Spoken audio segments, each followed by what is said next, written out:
Hello and welcome to our London History Podcast, where we share our love of London, its people, places and history.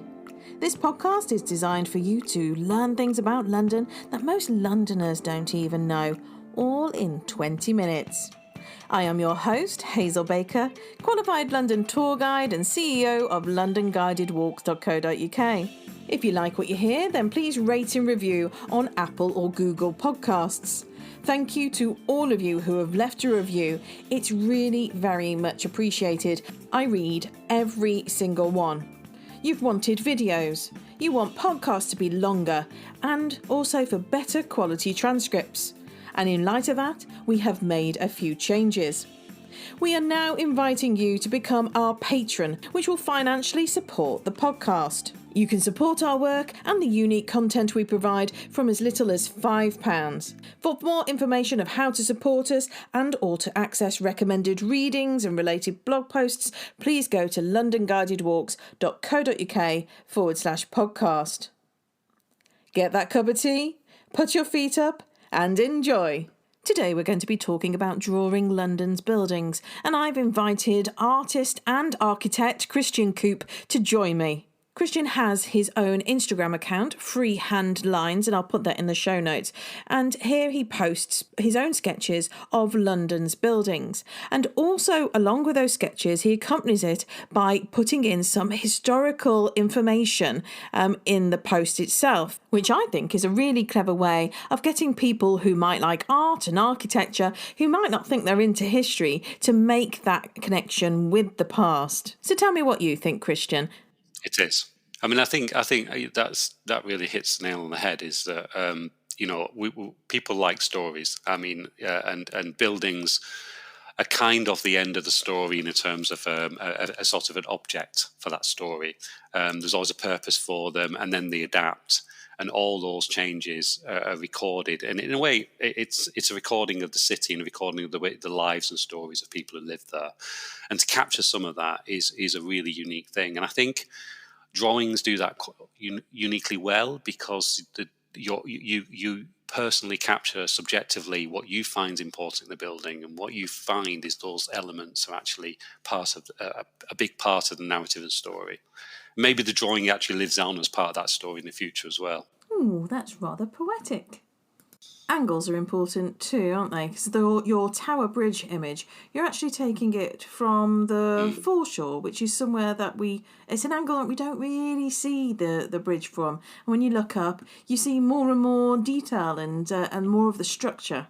Yeah, you do, and it's kind of a really beautiful place historically to speak, because obviously you're on the foreshore, and that's really, the Thames is the base of London, and a lot of the historical objects, you find is on the Thames. I mean, all things wash up there.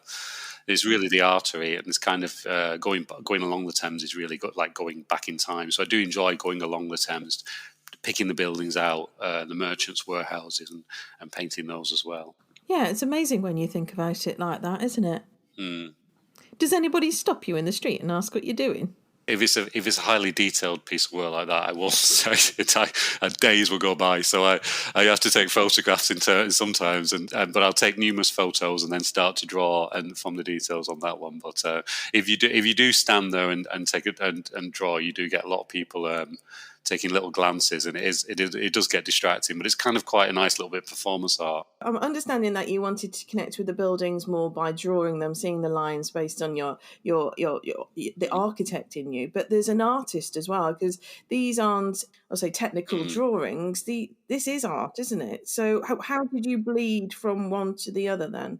I do many technical drawings, etc., and I kind of think there's a beauty in them as well. But like words, like poetry, different representations have a different communication benefit. And I think a technical drawing is great to show people the exact absolutes of what something is. A painting is all about what you don't show. Actually, what people are more kind of attracted from my paintings is actually where it sort of disappears around the edge. There's a beauty in vagueness, in inexactitude, kind of allows us to warm in, and it gives a little bit for the imagination to fill in. And that's why I think a lot of people who've purchased my work over the years have kind of said it brings them joy time and time again because they keep looking at it. And the only reason you keep looking at something is because it gives you more. With a photograph or static image or a CAD drawing, once you've seen it all, it won't give you any more. It's completely open. So the beauty of something with which is a drawing is it will constantly give you more of the time, and you will become part of that story. Yeah. Now, we're talking about historic buildings, but being an architect, there's a shocking lack of modern buildings in your artwork. Is that deliberate? Well, I do. At first, I originally started doing 60s buildings because it kind of is interesting to understand the connections. And at the moment, I was designing a modernist kind of building and a modernist estate, and I was trying to understand the correct surroundings. But there's twofold. One is obviously, as everyone will know, a modern glass building is not a very good painting challenge. It's kind of a very challenging thing to do. There are buildings such as the Barbican that have a lot of detail and interest, and some of them can work quite well. And in fact, I've painted the Barbican. But ultimately, I think for me personally as well, is that I as a modern architect, I understand modernism, I understand its purpose and the way it expresses function and all those things. But there's a side of modern architecture that doesn't respect as much beauty and the need for ornamentation, which is something that our forefathers kind of got a lot better. And I think there is a bit of a move now for people to understand that more, including architects, and understand how you can bring beauty and celebrate entrances and those sort of things in human proportion a bit more. So painting traditional buildings is a way of learning that, and every period has different things. I mean, Georgian architecture is actually quite modernist. It's very simple, plain facades. It relies on proportion, and in fact, the Georgian architecture was a big forerunner of the modernist movement. Whereas Victorian architecture is much more ornate, but much bigger buildings and much stronger in terms of slap it on. Yeah, really slap it on, full on. We're not going to mess about here. Because they mass-produced details, so they had the potential to add a lot more detail to buildings. So, those are the things I think which will continue to occupy me for a whole lifetime. Really, I can draw them forever, and hopefully, over time, that is beginning to merge in my actual architecture work. Obviously, the big iconic things are obvious to go for, but how do you find or choose the lesser known places in London? Because I see your art and I go, that's Woolwich Town Hall. And you hadn't said it, but I know it, but a lot of people wouldn't. And it's really quite an unusual building inside, not what you'd expect from seeing it on the outside. But how do you find these places? Well, I mean, some things I find by accident walking around. Some places I sometimes go to town halls, etc. But others, such as Woolwich Town Hall, someone contacts me and says, I really like this building. Would you paint it for me? And it's amazing just how 99% of people ask me to paint things. They ask me to paint really interesting buildings. So and they ask me to paint it. I look at it and go, wow, that's just beautiful. And the colours, the pinks, and the baby blues, just very beautiful, and not what you'd expect from a very serious kind of civic building, which you would expect to be, hard granites and to give the power of the state, but actually quite genteel, quite slightly underscaled, and just a lovely space to be in. So it's really helpful, because like I say, London is so big and there's so much to learn. And so other people contact me and saying, this looks great, look, check this out, is kind of a really good way to understand more and see more and paint more. That's brilliant, because I do exactly the same with the podcast. So my listeners know I'm constantly bugging them to give me ideas to produce episodes, because otherwise it's just what I know and love, and I don't develop myself. And also I want to be able to make sure that my listeners get exactly what they want. If they want to know about a particular street name or a building, then I'll go off and find about it. It's an adventure for me as well, because as you said, London is such a vast place. There's so much history, so many gorgeous buildings, and hidden histories that you just don't know there until you start looking and taking things apart and taking the time to understand the space more than anything else, I suppose. Yes, absolutely. So, do you have a particular era or that you like drawing? Because you mentioned about the beauty of the simplified Georgian with its perspectives. Is that where you go for, or do you like the gaudy Victorian? I think being an architect means that you kind of sit on the fence with each style. Or put it another way, it's like children. You kind of love them equally, but for different reasons. And I think the Georgian, Victorian, the Queen Anne kind of has a really beautiful kind of thing. And again, that's a style that kind of gets missed. But actually, as I'm drawing more and more, I kind of understand the details around the windows and the and how a decoration drips down in certain areas, which is kind of interesting. Tudor's kind of nice. Not many examples in London now, but a lot of them got bricked over. But you still got some really, really kind of interesting ones, and especially how the way they sit the brick quite often are they the stone framing above stone bases and timber above. That's kind of lovely. So I really could not say a favourite, but I think that overall, in terms of drawing in detail, the most probably sophisticated is the late Victorian period in terms of how that works, actually. But another one that kind of gets missed is Art Deco. I think that's something else that London has a great sort of heritage of around the place, and that kind of it often fits really well between Victorian and modern buildings because it takes a bit from both. It's decorative, but also quite functional, and it's in the way it's arranged. So I think that's kind of something that's. I think those in between styles, the Queen Anne's, the Art Deco is becoming a bit of an interest, but nothing can beat Victorian for pure detail and like you say, just OTT all the way. I like the attitude of the Victorians of like, we are here, we exist, and therefore we shall be and not apologise for it. And everything they did, whether it was architecture or even, I suppose, their clothing or indeed the tills that they use, everything has a form and a function, but it also has a deliberate beauty as well.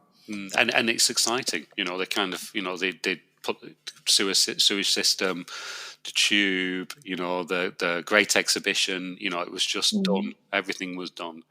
And, and actually the thinking around that time and the changing from, understanding like the laws of natural selection and Darwin right through to the early seeds of modernist and functional thought and expression of structure. Kind of, you can find most of it in that Victorian period. And as we've said, the narrative is in the buildings. So if you look at the buildings, you will see elements of this, the Natural History Museum with its numerous, animals and foliage kind of decoration. Is Alfie's Waterhouse's, masterpiece is a fantastic example of that. Now, you mentioned before about how you like to go back to places.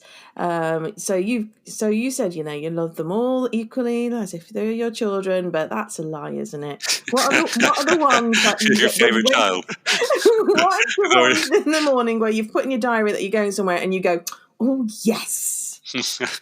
I think I'd say more about places. So I live in South London, so my local station is London Bridge, and I enjoy London Bridge because you come out, you're in a quite Victorian station, but it's modern, and then you've got more London, which is very modern and very cold hand, but kind of nice spaces.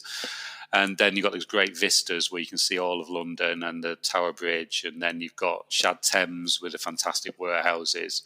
And you can just soak up the history and you can really feel, the different hands and traces of past and things that happened in those places. So you can see it all, I think. So my favourite probably area is probably London Bridge for just popping into town and doing a bit of sketching. Well, I think it's the easier convenience, because I'm South East London. myself, so I come into London Bridge. So when you look at my Instagram, there's so many around Yeah. that area because there's so many different facets to that area.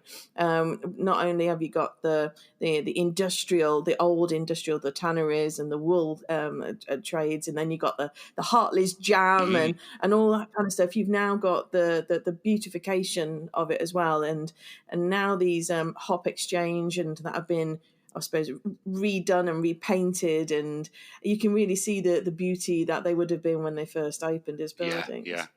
And it is a place of change as well, especially with the tour. It's a quite popular tourist destination, the South Bank now, isn't it? And kind of walking along the Anchor pub where you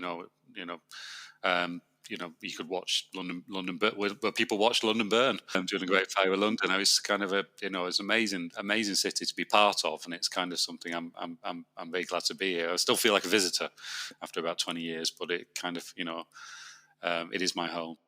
Yeah, it's forever changing, isn't it? The street that you did at Queen Anne's Gate in St James's, when you posted that and I got my notification, I was on top of 55 Broadway, which is a stone's throw from that street. I was on the roof and I was looking down, and I don't know, I got goosebumps. I mean, I know you weren't there drawing it, but just having that instant connection with knowing exactly where it was, knowing that I can see it. I got very excited about that. Am I being silly? I get that a lot. I get a lot of people contacting me saying, "Oh my God!" I mean, I had one as a lady the other day who said, "Oh, you just draw my house. You just posted my house," and it was a Captain Kidd pub, and she lives just behind it. And she posted it saying, "You've drawn my house," and of course, I then had to correct her and say, "Everyone will think you'll live in the Captain Kidd pub." But I think what is kind of interesting is that I never meant this, but because I paint things that are interesting, it's a bit of a mind map of a memory map of places I find special in London, and of course, everybody else feels the same way. So a lot of people go, "Oh my God, I've just been there," or "Oh my God, that's my favourite place," or I met my partner in that pub," or I got married in that place. It's kind of there's a parity in the way they work. And I think in terms of drawing just the building, yes, it is because I just want to focus on the building, but it does set a dialogue to the viewer and the building, which is kind of nice. Ironically, I quite often sketch when I'm designing buildings. I sketch places, and I've sketched my buildings, my proposed buildings. When I sketch proposed buildings, I sketch the street and I fill it full of people, because when you're looking at a proposed building, what people don't want to see, they don't want to see the building detail. They want to see the life and how this building is going to make the streets really good. So it's kind of an interesting thing. In the future, we look for the life and fantasticness that we can create by adding architecture. But at the past, we want to look at the history and the detail and the character of these buildings, because they, in a way, I think we treat them a bit like people. We have a relationship with them because they've been around for so long. They're kind of old friends. And I kind of think that's hopefully what people will hang on the wall, an old friend.